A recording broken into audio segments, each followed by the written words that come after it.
भी आपके जीवन में ऐसा समय आया है जब आपको बिल्कुल समझ नहीं आया कि सही क्या है और गलत क्या? हम सब उस दौर से गुजरते हैं और आपको जानकर हैरानी होगी कि भगवद गीता का सबसे पहला श्लोक इसी उलझन, इसी कंफ्यूजन का जवाब देता है। नमस्ते और गीता के इस गहरे विश्लेषण में आपका स्वागत है। आज हम सिर्फ एक प्राचीन ग्रंथ नहीं पढ़ रहे हैं, बल्कि मानव मनोविज्ञान के सबसे बड़े दर्पण में खुद को देखने जा रहे हैं। तो चलिए शांत मन से इस ज्ञान की गहराई में उतरते हैं। सोचिए, महाभारत का युद्ध बस शुरू ही होने वाला था। पूरा कुरुक्षेत्र एक भयंकर युद्ध भूमि में बदल चुका था। लाखों योद्धा आमने सामने खड़े थे और माहौल में एक अजीब सा तनाव, एक बहुत ही भारी सन्नाटा था। लेकिन तभी उस सन्नाटे को चीरते हुए एक ऐसा प्रश्न पूछा गया जिसने इतिहास का रुख हमेशा के लिए बदल दिया। और दिलचस्प बात यह है कि यह सवाल किसी शूरवीर योद्धा ने नहीं, बल्कि एक राजा ने पूछा था। आइए सबसे पहले उस मूल संस्कृत श्लोक को सुनते हैं। इन शब्दों की गहराई को महसूस कीजिएगा। धृतराष्ट्र उवाच धर्मक्षेत्रे कुरुक्षेत्रे समवेता युयुत्सवः मामकाः पांडवाश्चैव किम कुर्वन् संजय। ये भगवद गीता का बिल्कुल पहला श्लोक है जो सीधे राजा धृतराष्ट्र के मुख से निकलता है।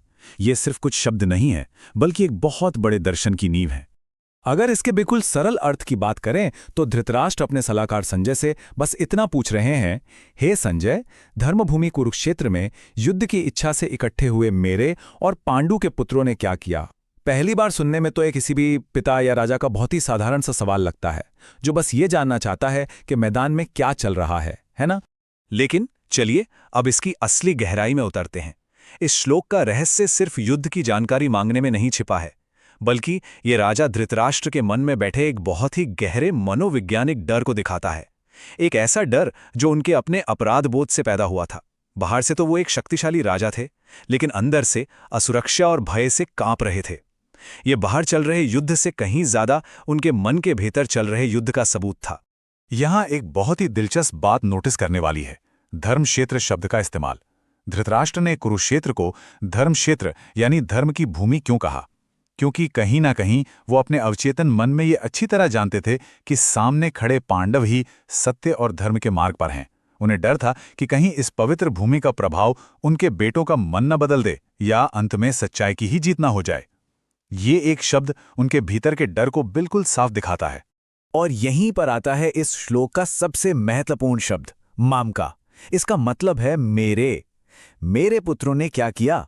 इस एक शब्द ने साबित कर दिया कि धृतराष्ट्र ने अपने भाई के बच्चों को अपना परिवार मानने से साफ इनकार कर दिया था। उनकी आंखों की रोशनी तो वैसे ही नहीं थी, लेकिन इस मेरे और पराये के भेद ने, उनके इस पक्षपात ने उन्हें अंदर से पूरी तरह अंधा कर दिया था। अब इस वैचारिक अंतर को देखिए।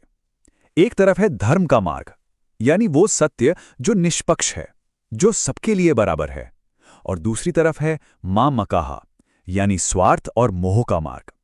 जैसे ही इंसान के मन में ये मैं और मेरा हावी होता है ना, वो खुद ही अपने और सत्य के बीच एक बहुत बड़ी अदृश्य दीवार खड़ी कर लेता है। एक तरफ सच्चाई है और दूसरी तरफ मोह से घिरी हुई मानसिकता। इस पूरे श्लोक का निष्कर्ष बिल्कुल साफ है। जब भी इंसान इस अंधे मोह और अत्यधिक स्वार्थ में फंस जाता है, तो वो स्वाभाविक रूप से परम सत्य और स्पष्टता से कोसों दूर हो जाता है। धृतराष्ट्र का यही अंधा मोह था जिसने आगे चलकर पूरे कुरु वंश के विनाश की नींव रख दी। यह हमें सिखाता है कि बहुत ज्यादा लगाव हमारी बुद्धि को कैसे भ्रष्ट कर देता है। अब आप सोच रहे होंगे कि आज के समय में इसका क्या मतलब है। बिल्कुल है। आज भी जब हम स्ट्रेस में, डर में या अपने करियर और रिश्तों की उलझनों में सही गलत भूलकर सिर्फ अपने लोगों या अपने फायदे के बारे में सोचते हैं, तब असल में हम भी उसी धृतराष्ट्र जैसी मानसिकता में जी रहे होते हैं। सच्चाई को नकारना और केवल अपने स्वार्थ को देखना, यही तो आधुनिक जीवन का मामका है। सच तो यह है कि जब इंसान मोह में अंधा हो जाता है ना, तो उसके लिए बिल्कुल सामने खड़े सबसे साफ सच को भी स्वीकार करना नामुमकिन हो जाता है। एक पल रुककर अपने आप से पूछिए, क्या हम भी अपनी रोजमर्रा की जिंदगी में किसी डर, स्वार्थ या मोह की वजह से सच्चाई से मुंह तो नहीं मोड़ रहे? ये श्लोक हमें खुद के भीतर झांकने की एक बहुत गहरी चुनौती देता है। तो वो कौन सा मोह है जो आपको सही निर्णय लेने से रोक रहा है?